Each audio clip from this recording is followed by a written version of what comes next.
got the 7th time in time practice, so we'll see how it goes in the races. The track is nice, a little bit hard under, quite special. En dit Bogus, hij wint de Dutch Masters op motocross hier in Oost. Wat een wedstrijd, onvoorstelbaar!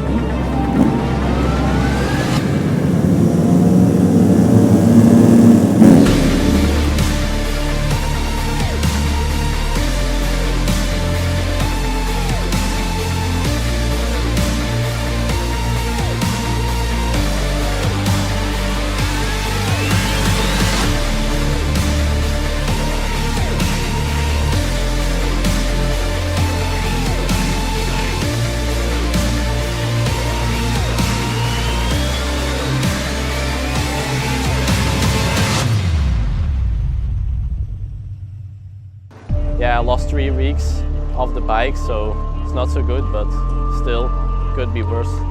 Yeah, of course, you're always going for a good result, but not big expectations. Just ride and have fun. That's it.